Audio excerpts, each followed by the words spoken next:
Welcome, everybody, to the Last Life Ever podcast. My name is Jillian Sidoti, and I do this wrong every time, that way. To my left is Jeffrey Holst. Hello, Jeffrey. How are you today? I am doing quite well, Jillian Sidoti. It's always good to see you. Well, today we have a very special guest. Jeff, I know you have dogs. I have dogs. My dogs are not very well behaved. I don't know about your dogs, but they usually are running around during the podcast. I made them stay inside today because they were bad during our Saturday segment this last weekend. And so they're inside today. But today's special guest might teach me how to get my dogs into better shape. His name might be too late for your dogs. It's never too late. I bet our guest will tell us it's never too late. You can teach an old dog new tricks. So our next guest is a gentleman named Mike Burke, who worked for the San Diego Zoo Safari Park, really training actual wild animals like lions and elephants and cheetahs. I mean, he worked with all these huge animals. He's been working there, where he was working there since he was 16 until he decided he was going to retire and start training dogs. So he's going to give us some dog tips today. And then he's also going to tell us on how he got onto a very popular reality TV show you might have heard of before, American Ninja Warrior. So we're going to talk about that right after this. Help me, my brother, can you lend me a hand as I walk through this land of confusion? If we give to each other, then there's nothing to take. Let's live life for the moment before it slips away.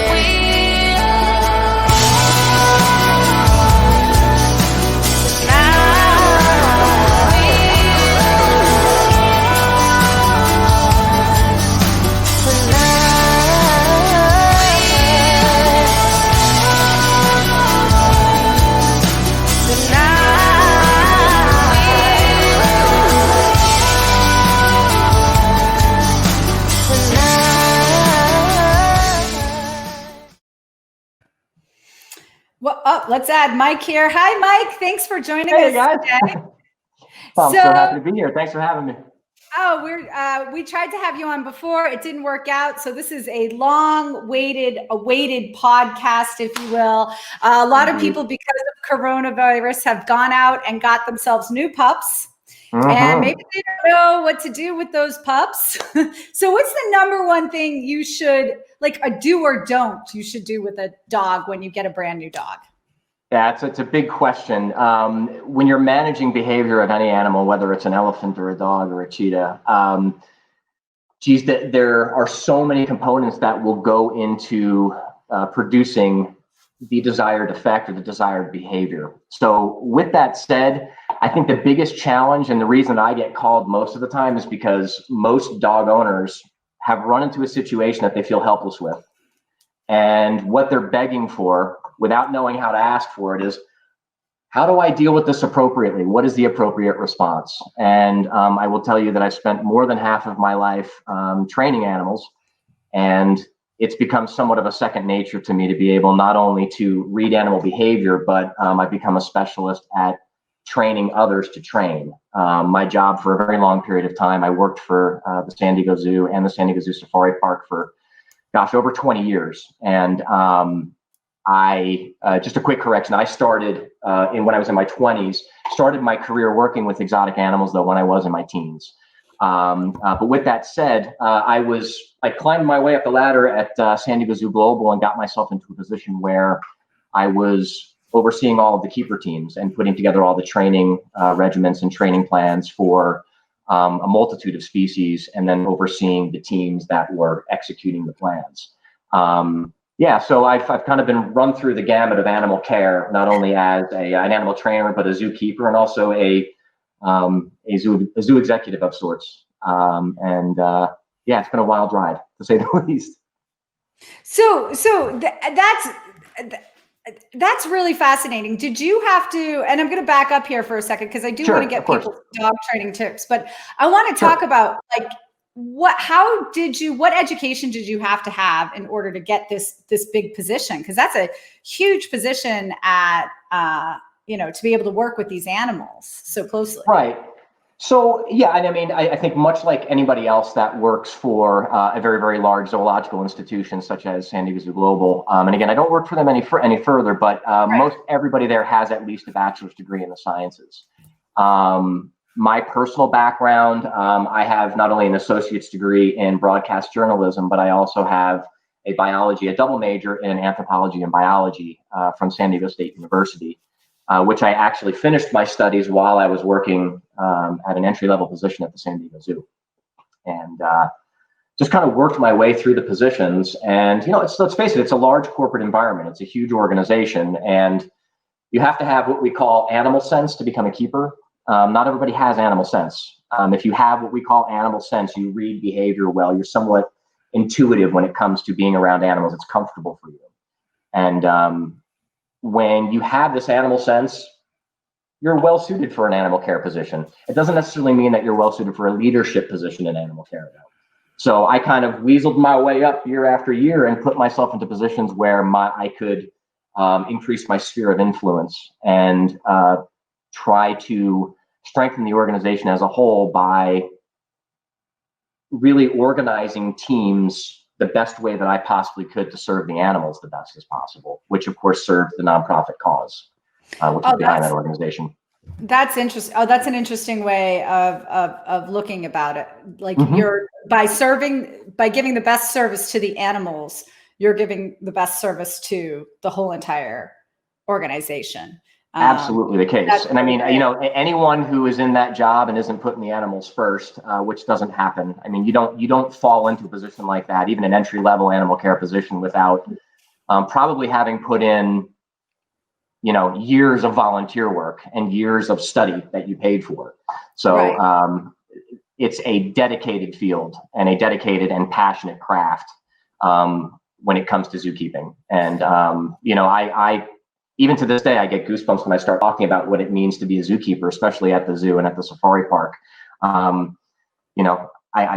of course, am not an employee and not a spokesperson for them, but I still stand wholeheartedly behind their cause. And I left behind a whole lot of great friends that are basically as close as family. And of course, left some animals too, which was never an easy thing to do, especially when you're an animal lover. But for me, it all started because of my passion with dogs when I was a child. And of course, with my mom as well. She was a docent at a local zoo when I was growing up. So I got an eye-opening experience more than once by just going to her volunteer work with her a few times. So let's talk about animal sense for a second, because I think that's really interesting. And I know a lot of people who've owned dogs and then didn't care for, how many times have we seen dogs get left at a pound because somebody got a dog and they didn't like the dog anymore for whatever reason. And so they took the dog back. As a matter of fact, both of the dogs I have right now are rescues from a pound from somebody who left them at the pound. Good for you. Yep. Yeah.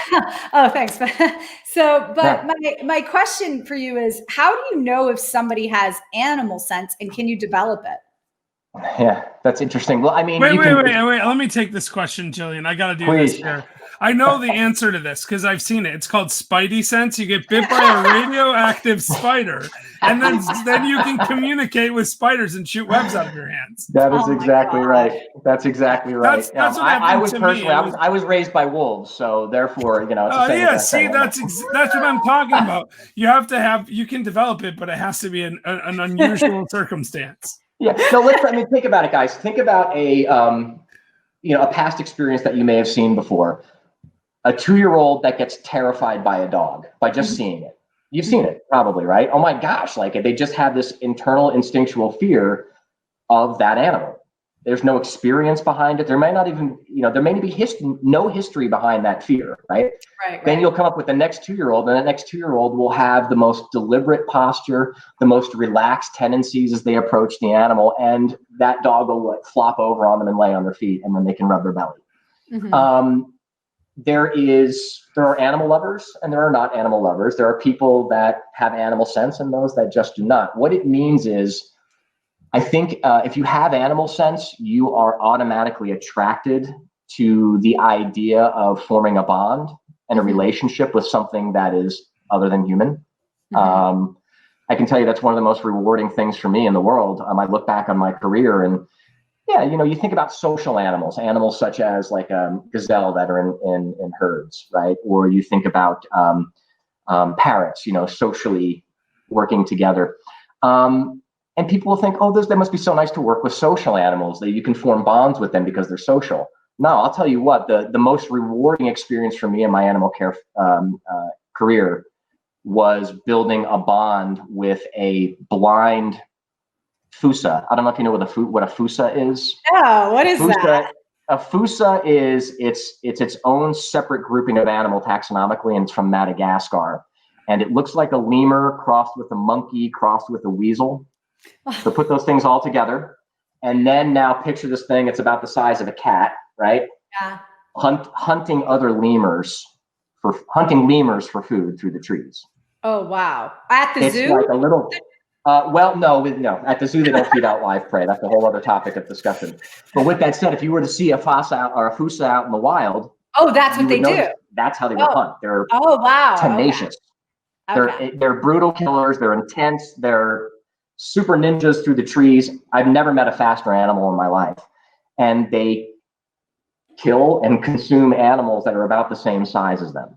Wow. So then you think to yourself, well, why wouldn't you want to just hang out with parrots, right? Well, I hand raised a blind fusa that was very much food aggressive, and he couldn't see. So if there was food nearby and you were close to it, he was probably going to come at you regardless, just because you were present near his food. So imagine the delicate nature it took to build a bond with this animal, to become free contact, meaning no barrier between you and it, to the point where it was comfortably coming towards me. I had that animal to the point where it was coming to me. I could put harness on it, put on a quick lead, like a small leash, and we could go out and I could guide him through the safari park and do presentations for people that had never seen a fusa before. Wow. This was an animal that was potentially going to be deemed as someone that had to be living on his own, not with other fusa at all, or other individuals. And they weren't sure how they were going to manage it. So that was probably the most intense training prospect thrown in front of me that said, do you think you can work with this? And not only did I work with it, but he continued to work for years and years and years as an animal ambassador for the safari park.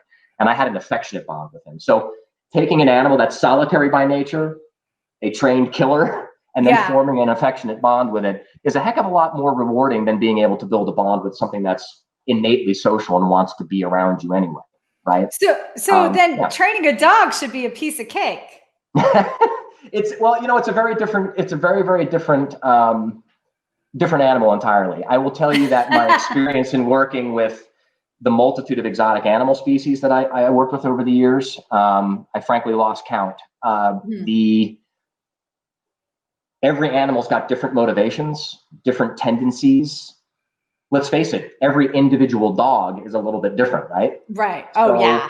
Now you go species to species, you're really looking at a diverse amount of behavioral potential to manage and work with, which throws you far, far, far into the deep end of being an animal trainer.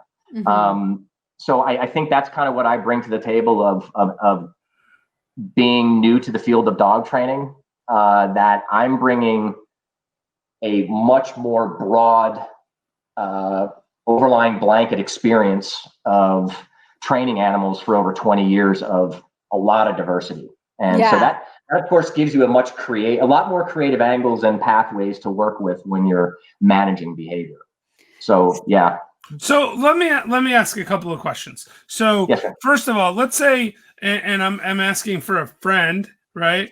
Let's say you have a couple of very old dogs, right? Yes. And they've always been really good, and and they're still good. And then you have a younger dog that's a little bit on the aggressive side, particularly around one of the older dogs that's now becoming more submissive. She's had some seizures or whatever. This is a hypothetical that's not have anything to do with my own life, right? Like how would you how would you address that? Sure. when I get a question like that, the first thing I always say is that for me as a trained observer in a situation like this, I can take what you're telling me and picture what I think is happening. But of course, it could be a very different can of worms when I get there and watch the interactions and watch the interplay and watch the dynamics, right? Right. And to be clear, they're not like fighting all the time. It's really the younger dog got an eye injury. And so if the older there's two Chihuahuas and a Great Dane, just to give you a little nice combo. Very cool 2 Chihuahuas and a Great Dane, right? So the 2 Chihuahuas, one's about 7 or 8, the other's about 15. Right? Okay. The 15-year-old has seizures. You've got a lot of details for this very hypothetical situation. Hypothetical. Hey, for what it's worth, the Great Dane is the oldest living Great Dane known to man at 12 years and 9 months old. Wow. Like literally 12 years and 9 months old. Well, 12 years, almost 10 months now. Okay. Right. And so she doesn't really do anything except for just lay around because like she's really old. That's what really old dogs do. That's really what she should be doing. Right. I mean, we get her up to go outside. That's about the extent of her action these days. She gets up, she eats, she drinks, she goes outside. That's about it. Right. And obviously, she's actually, that dog's been like the best dog ever because I don't think she ever went to the bathroom in the house, like from when she was a puppy. Like one time we were like, don't do that. And it never happened again. That's how crazy. We don't want Great Danes going in the house anyway. Man. No, definitely not. The only thing is she did once chew up an entire mattress because she was mad at us, like a queen size mattress. She just shredded it. But that was when she was like 8 months old. So it's been a few days now. Sure. But anyway, so the one dog has an eye injury. So if the one dog gets a little loopy, she's a little shaky sometimes. And if she happens to get shaky on the side of the dog with the eye injury, that's when she gets aggressive. Okay, so who's shaking? I'm sorry, which one is shaking? The older dog that has seizures, she's got a little shake to her. Yeah, no, this is 2 old dogs. The older Chihuahua gets a little shaky. And then the younger Chihuahua, with the eye thing, yeah, she's got a little blurry vision on that side because she has scar tissue on her eye. Got it. Okay. So that if she's on that side of her and she's shaky, then she gets aggressive. Got it. So the blind side. Yeah, the blind side of the younger Chihuahua is the movement or the shakiness. That's right. I got exactly. Okay, and then the little one with the eye problem, the Chihuahua, will then aggress. Yeah. On the Great Dane? No, it's on the other Chihuahua. The Great Dane just lays around. She doesn't do anything. She's not shaky. She's just old. She's just color background for this event. She doesn't do anything. Right. So, when it comes to managing multiple dogs at the same time, you always have to kind of look at the chain reaction effect and look at who's the root problem of the cause, right? And again, I always say it's a problem, right? You've got 3 dogs, each that are all individuals, that all have their own separate needs, right? Sure. And when we look at having dogs living with us in our family, what we need to kind of be looking at, and I know it seems a little cliche and we hear this from a lot of dog trainers, but when you have another species living with you as part of your family, right? That's what you've done. We've automatically said they're part of our family. Yeah. We have become to them through their filter looking at us, how they experience life. It's pack dynamic. Sure. Right. So there is a social network going on between everybody, and everybody's feeding off everybody's energies, right? And then you, Jeff, as Papa Bear in the house, right? You have now the responsibility, right? The responsibility is for you to look at all of these said needs for the dogs and prioritize, you know what? My old girl Great Dane over here deserves a little freedom, deserves maybe a setup, right? So my recommendation is this, and without being there, I can't say, well, you need to set up this training session to do this exactly and to reinforce at this moment. And no, that's what we would do as a coach for this situation. But your job as a generalized look at managing the behavior in your situation is to say, I need to create a fair environment. I need to create an environment that's favorable for every single dog here. And that means you're going to have to do what every professional animal trainer does. And that is understand the idea that 95% of animal training and eliciting the end result and favorable response planning and coming up with criteria and plans and backup plans so that ultimately we're setting the individual training subject, the one that we're looking to modify behavior in, we're setting that animal up for success. So when you have 3 dogs involved, you might be looking at one dog that, well, you know what, there's 3 of them and this one problem happens all the time and it's this dog that sparks it. What I would be doing is saying, you know what is the normal dynamic? What is the normal pattern? And what we do as professional animal trainers is look at patterns, look at the ones that we don't like, and then try to create new patterns by all of that proactive planning and setup.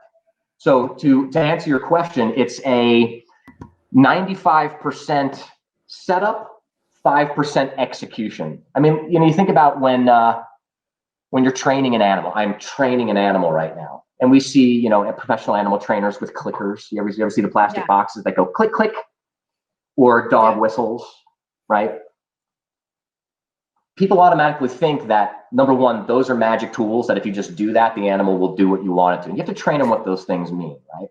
But the idea of having all of these training tools is so that we can consistently communicate to individuals at moments in time that that behavior is favorable, right?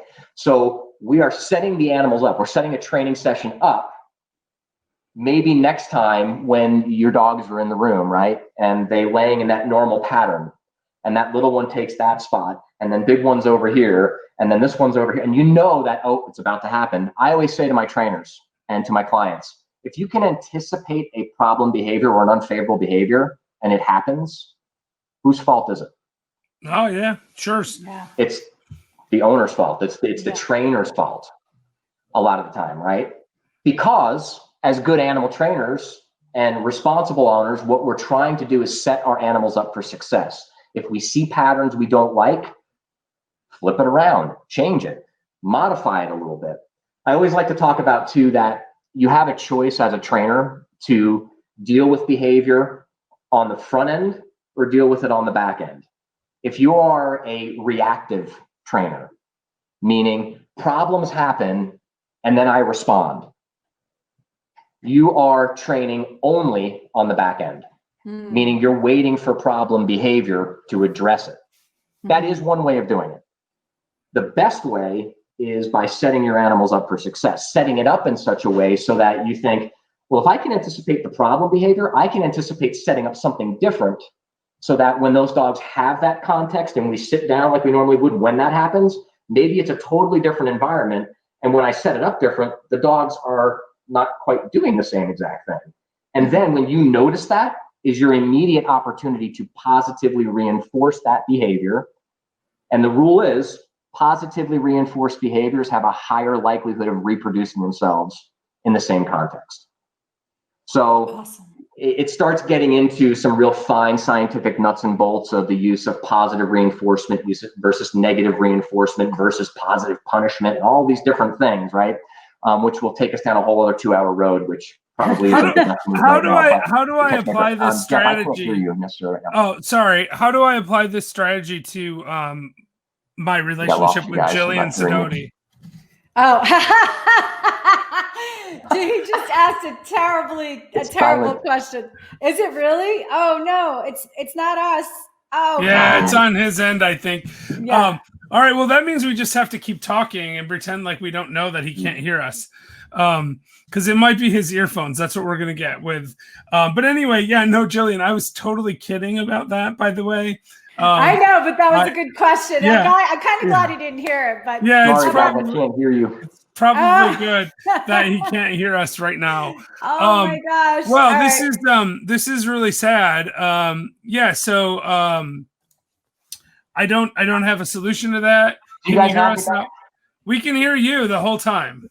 All right, now I've got you back. I apologize. Okay, no, great. Well, you missed so much more we want to talk about. Yeah, you missed out on the greatest question too. I'm sorry. Repeat it, please. No, yeah, I don't know. It's so out of context now. I don't know if I can repeat it. All right. Well, you were saying. Okay, water under the bridge. Let me tell you. You were saying about positive reinforcement being much more effective than negative enforcement, right, or whatever. Yes. And I said, how do I apply this to my relationship with Jillian Sidoti? You're going to have to use just negative reinforcement with her. I'm sorry. That's the only thing that's going to work. Oh That's kind of what I thought. That's kind of what I thought. Jillian, you're And being look, a I want bad to make girl. something very clear. I am not completely opposed to, honestly, though, this is like a really crucial thing for me to talk about as a trainer, because it's something that is heavily debated in the animal training community.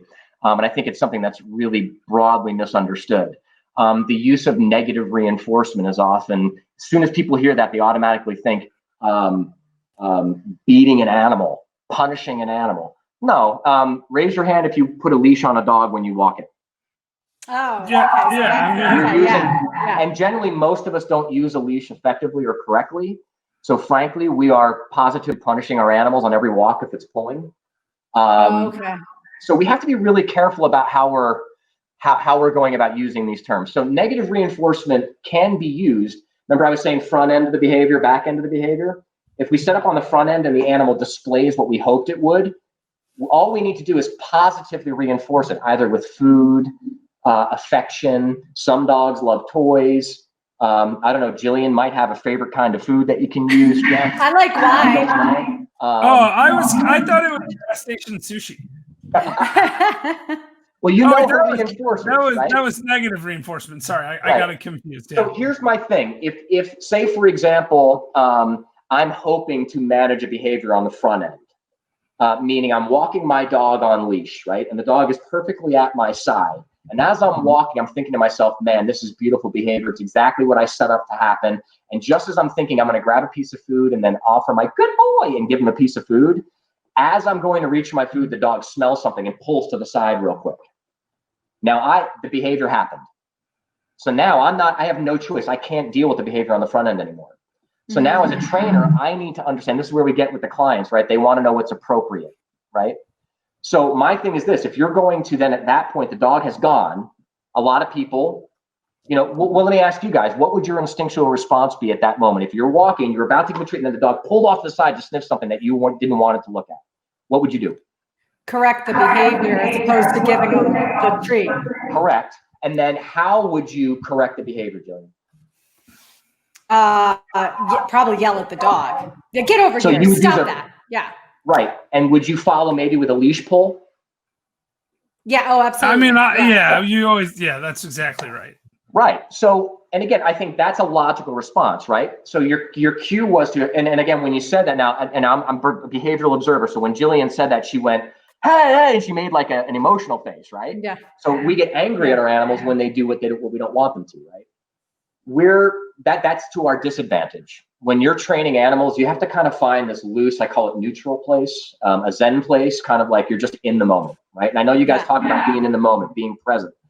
The best animal trainers are the ones who can assume that I'm present with my animal, monitoring what's happening, but not hovering, waiting for a problem, right? And then when something happens that you didn't expect, such as the dog going off to the side, yes, you have to use some slight negative reinforcement to correct the behavior, right? So you do that, right? Most people, and this is where the problem is, don't understand the subtleties and the elegance that comes into dog training. Would you open a glass jar with a sledgehammer? Well, you're going to destroy the jar. Yeah. So my thing when I'm teaching my clients is I'm teaching them the best way I can to relate to this idea of when you're using negative reinforcement, you're always trying to use the least amount that is effective. And you are certainly not looking to inflict pain. You're not looking to inflict stress. You're looking to inflict a quick break in the pattern that has been created. And then the aim is once you do that, you've given the animal a cue. And then at that point, the animal goes, oh, and looks at you, right? So what you did was you did that to stop a behavior, and then you elicited the response you wanted, which was regaining attention. So say, for example, you pull at a level 5 of 100 on the end of your leash, right? And that level 5 just moves the animal's neck just slightly. And it goes, oh, sorry, I'm with you. You now elicited a behavioral response to be focused on you by using a negative. So if it gave you the behavior you wanted, what do you have to do after that? Give them the treat. Positively reinforce the correct, right? Okay. However, here's the part that's real tricky. if you use a 5 power on that pull,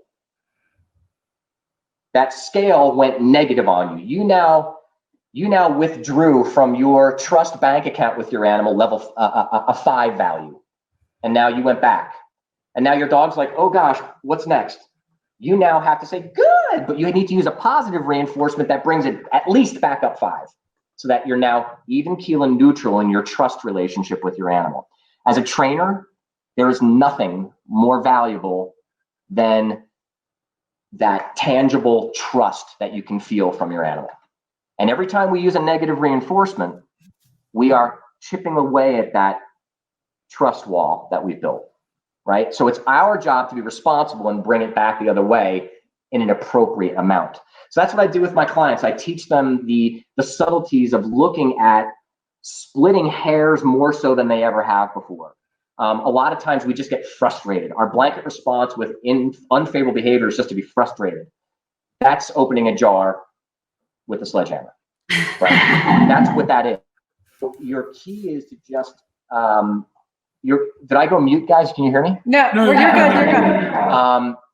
The key is to keep that trust in play all the time, right? So I'm not saying never use a negative reinforcer. What I'm saying is if you're going to use a negative reinforcer, you better treat it like a silver bullet. Don't be throwing around all over the place. Make it clean, make it the least amount that is still effective. And when you get the favorable response, you positively reinforce it and then go back to your neutral point again and continue your walk. Right. Right? So yeah, go ahead, Jeff. So we're having feedback issues. So I'm going to mute you while I ask this question. So I apologize because every time one of us speaks, we're hearing ourselves back on your speaker since your headphones went off. Anyway, so Jillian, you wanted to ask a question. Go ahead. What was the question you wanted to ask? Well, I was going to ask you, I mean, like this, you sound as passionate about this as you do about the working at the zoo, which is amazing and awesome. And what made you decide, like, I am going to make this transition from these big, huge animals at the zoo and now go into dog? You know, for early retirement, basically, from the San Diego Zoo Safari Park just a couple of years ago, just 2 years ago now. And it was a really difficult decision to make, to say the least. But, you know, I was at a point in my life where it was time for me to make some decisions about where I was heading next. I had spent over 20 years at the safari park. I actually met my late wife there, Karen Burke, and Karen was a senior zookeeper at the safari park. And that's where we met. We ended up getting married, had 2 beautiful kids, and both were grinding away at our careers at the safari park. And it's kind of a long-winded, not a happy story, but my wife, unfortunately, was diagnosed with late-term breast cancer back in 2010. And we fought the good fight. She fought the good fight for a good solid 5 years. And unfortunately, we lost her in 2015. And yeah, it left me in a very strange time and a very strange state with, you know, 2 young boys at my side and a house and a career. And I luckily had the good fortune of having my parents be neighbors, basically. We live on a big 20-acre ranch in Sage, and we built a house up here. And we couldn't have planned it the way it went, the way it did. Karen got sick, and it's an up and down battle for 5 years. And when she passed away, I mean, there was just no questions asked. My parents stepped right in. And to this day, when I start talking about it, I don't necessarily have a deep seated, like, sad emotional response. I get more of a deep sense of gratitude, a deep sense of thankfulness and gratefulness. And because, man, my parents basically gave me their golden years, you know, to make sure that I could keep growing my career for 5 years at the safari park. And I did that. I got promoted twice within that 5 years and ended up being among the top leaders at the safari park in animal care, and was overseeing elephant operations and all of the carnivore operations and the teams that were associated with that. And yeah, it was a wild ride. That 5 years was a ton of commuting and a ton of time working and away from my kids more than I liked, but I was putting in a whole lot of extra hours after work to make sure that they were taken care of and so on and so forth. And we finally reached a point where, like Jillian had asked, what made you leave the safari park, where my job was getting more demanding. I was spending more time than ever there. And unfortunately, my dad got sick. And that was a crazy experience based on where we had been for the last 5 years. I will say he is well now. And I'm just muted you. I'm sorry. I didn't mean to do that. But I am really glad to hear that your dad is well. And that story, I want to apologize because I wanted to say, oh man, this is really sad about 20 times during that. But I've been trying not to interrupt you because I don't want to ruin it, the audio. But wow, that's a lot to unpack, Mike. So I'm glad your dad's okay. So that's what pushed you to that. Yeah, we can't hear you now. No, we can't hear you now. That's okay. But also, I want to hear about, because you also went on American Ninja Warrior, and part of this whole 5-year journey you had involved, I have a pet fly now flying around my head. Part of your journey was being involved in American Ninja Warrior and trying out for that show. And I just saw Mike like telling somebody to be quiet. That's okay. We can't hear you. Can't hear you. We've got no. So, but Mike did try out for American Ninja Warrior, and he was inspired a lot by both his wife and his kids. Tell us about that. And by the way, I got to just tell you, I know Mike personally, and his kids are two of the best kids you could ever have at your house. His son Wyatt is one of my boys' best friends, and he's just a joy to have around. So you guys did something right. All of you together, your parents, you, Karen, all did something right. It's quite remarkable to have him around. But tell us about how you got onto American Ninja Warrior and why you decided to do that. Sure. Thanks for saying that, Jillian. That's just so sweet of you, and it really that brings a little bit of a tear to my eye because my kids have been through a lot, and I'm just so proud of how resilient they've become, and so the American Ninja Warrior thing kind of ties right into that. I think as a parent and as a husband, you are faced and put into this realm that you did not expect, would never have dreamed of happening. And you basically, there is a point in time where you're just like, everything has just crumbled and it's gone. And now I've got to do it all. And so, yeah, it was a daunting thing. Thank heavens I had my parents and my family as close as they were all that time. Mm-hmm. I wouldn't have been able to do it without them, without my family and my close friends. And it wasn't even necessarily the physical labor of them. I mean, they were certainly helping me with the day-to-day odds and ends when it all first went down. But it's the emotional support. It's that presence. It's being there for somebody when they absolutely need you. And so when you're in that pit, you have one of two choices. You either just stay there and just start piling soil on top of yourself and be like, I'm done, but number one, that's not how I was raised. It's certainly not how my wife was raised. Karen was raised. Karen was a warrior. Karen was a battler. Karen had a true warrior spirit. And so shortly after she passed away, my two boys, Mason and Wyatt, were sitting right on this couch right here. And on was American Ninja Warrior.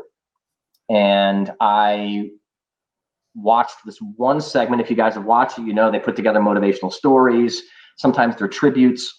Mm-hmm. Well, a gentleman by the name of Grant McCartney really great guy from Hawaii, a fellow surfer, had this tribute on the show when we were watching it that day. And his tribute was to his grandma and his mom, both of which passed away within, I think it was like a couple of weeks from one another.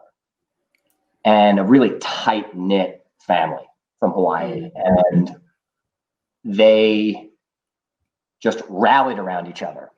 And Grant decided, I'm going to go on American Ninja Warrior, and I'm going to do the best I can in order to show my family what it means to lift your head up after you go through something really daunting. And we watched it, and I remember watching it, and I'm getting goosebumps thinking about it right now. And I remember my boys sitting on the side, and they looked right at me, and they were like, Dad, you should do that. Of course, I've always been kind of an active, athletic type, surfer, skateboarder, played soccer in college. And so, I was in okay shape when they said that, but I wasn't like American Ninja Warrior. Oh no, what did you have to do?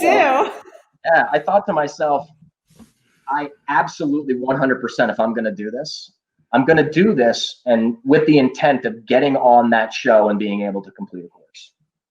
And, but better yet, I want to be there in order to, as people say this all the time, and it's true for me. I like to say when you're going through grief, especially when you lose a spouse, there is part of the grief process of a grand tribute.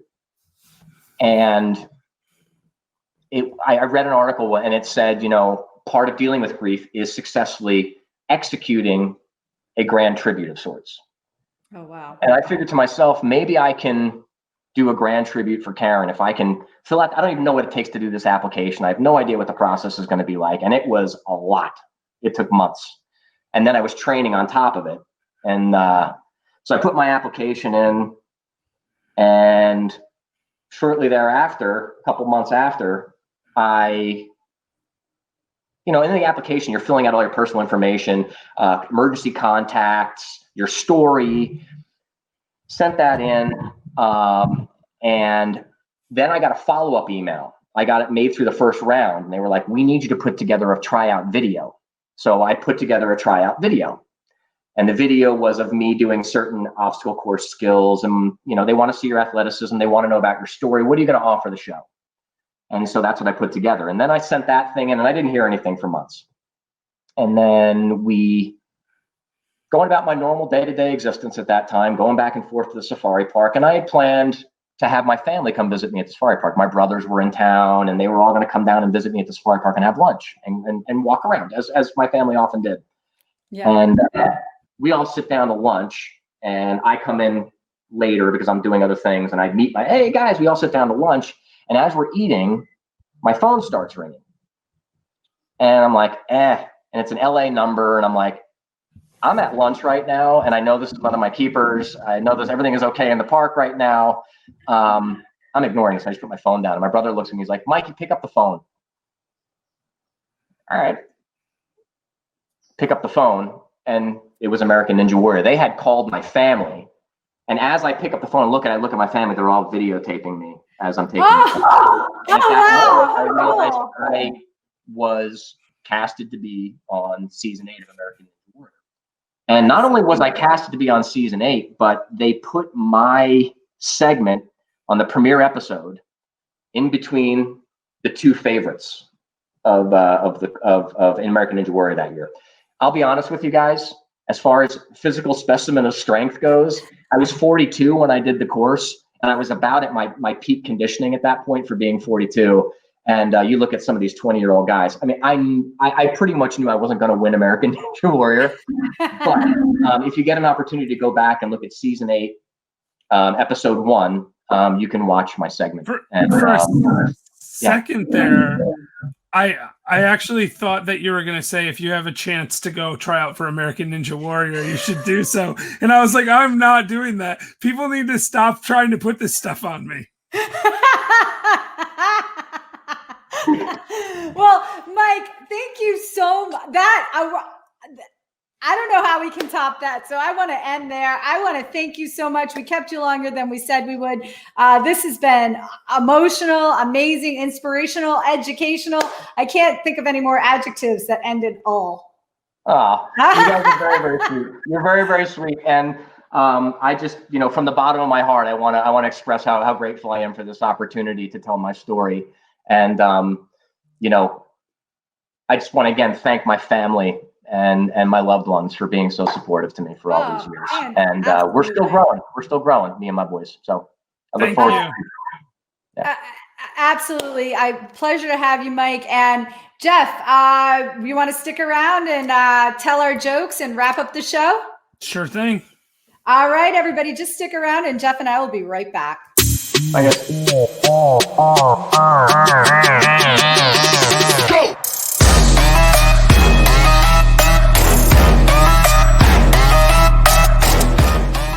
How's Jillian today? I'm doing good. After listening to Mike, I think I can get through anything.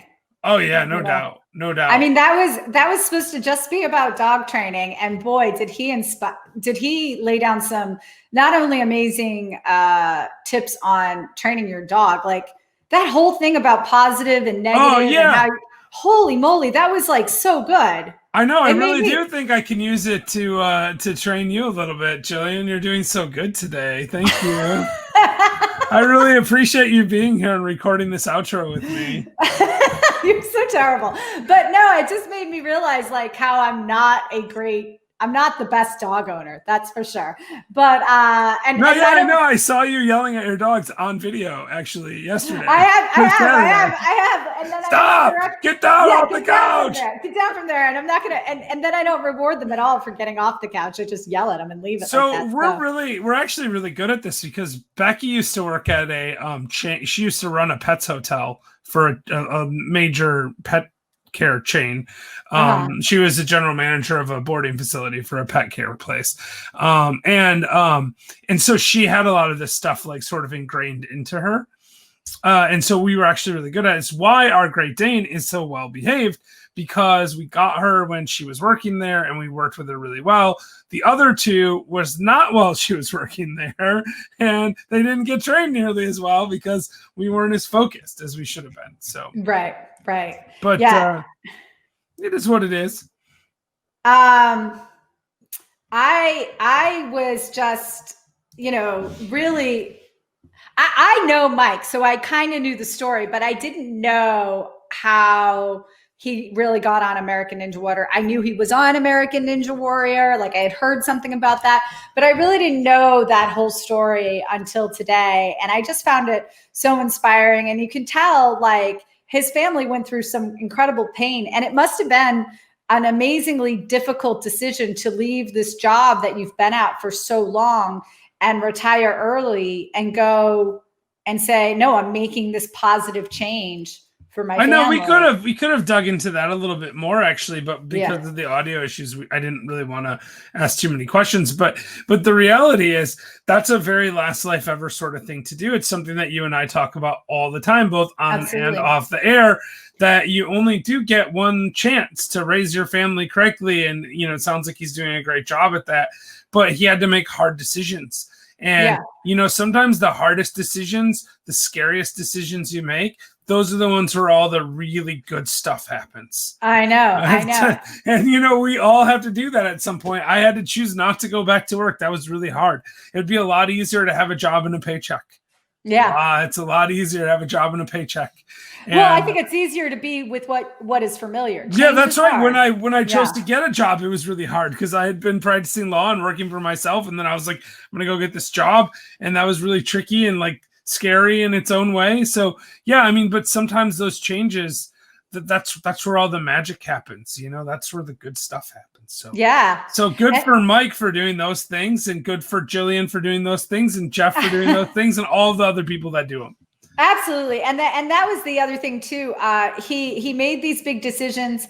And then not only did he make those big decisions, he also made some really thoughtful decisions that when while his wife was dying, and then after she passed, like that decision to, I'm going to try out for American Ninja Warrior. I'm going to train as a 42-year-old to get on American Ninja Warrior because I want to show my kids, you know, a lot of us would just sit and be lazy, or, yeah, I really like the part about the grand tribute. I don't know. I've never heard that before, but but I think I get it. I've seen other people that have done that, you know, and we've had other guests that have done that without really calling it that. You know, I mean, you think of like somebody like Jeff Holst, not me, the other Jeff Holst, who started a charity to honor his son after his son drowned, or someone like Mike Pearson, whose son died in a terrible battle in Afghanistan, and he started a charity to help veterans after that. And in a way, those are grand gestures to sort of move beyond the grief and find something positive from the grief. And that's, I think, really what he was talking about. And that's really powerful. Actually, there's a lot of wisdom in what he said. You started to talk about the positive reinforcement stuff, and it reminded me of stuff I've been reading lately about how to make positive changes in your own life, and how much easier it is to respond to positive than negative reinforcement in your own decision making and your own forming of habits. So absolutely. I mean, it's just really fascinating stuff. So anyway, Jillian, I don't want to ramble about our guest forever. Did you prepare yourself a joke? We haven't done that in several weeks now. I know, but this is such a good week to do it because I feel like there's probably enough dog jokes out there. There are. I have a dog joke. If you Google dog jokes, you get lists upon lists upon lists of dog jokes. I personally did not tell a dog joke because I wanted to have a joke that was more appropriate. So I'm going first. Okay, go ahead. Please do. Okay. I gotta take a quick peek at what I was thinking. Oh, yes. All right, here you go, Jillian. What has 4,000 eyes and 8,000 legs? 4,000 eyes and 8,000 legs. 2,000 dogs. You got it! It was a dog joke after all. All right. That was a good one. It was more of a riddle. It was more of a riddle, yes, but I liked it though. I knew you would actually. Okay. Actually, before, like, I got to show you this. Actually, like now I feel compelled to show you where I found that. So I'm going to share my screen real quick. This is a website. And the website is pugcity.org. All right, pugcity.org. Right, and this is a browser. Like I just searched clean dog jokes for kids, and this is what came up. And I thought this dog was really cute because it kind of looks like my Chloe, my crazy seizure-ridden 15-year-old Chihuahua. So I had to go with that one. Mine is not as a friendly joke, and here it goes. What looks like a dog, eats dog food, lives in a doghouse, and is very dangerous? Jillian Sidoti. A dog with a machete. Oh man, that actually reminds me of one of my favorite jokes of all time. What? Okay, go ahead, Jeff. I already know the joke, but go ahead. No, you don't know. I don't think I've told you this one because it's not relevant to this story at all, and it's kind of inappropriate, but I'm telling it anyway. Okay. So, those old jokes like what's black and white and red all over? Yeah. Like a newspaper or a skunk with a sunburn. I always found those really comical as a child. And then I heard the best one of all time, and that is, what's black and white, red all over, and has trouble going through a revolving door? Oh my God. I don't know what. A nun with a spear through her head. Oh my God, that is terrible. That is the worst. That's not true. It is terrible, but it is funny. Oh my God. And by the way, I do not endorse putting spears through the head of anybody, but especially not nuns. Oh my God. All right. I think we've outstayed our welcome on this episode of the Last Life Ever podcast. I am Jillian Sidoti, and Jeff is going to remind you what? Don't throw a spear at a nun. And Oh, yeah, sorry. That's not what I was supposed to remind them. And I was going to remind you that you only have one life. And since you only have one life, it's very, very important that you live the very best version of your last life ever?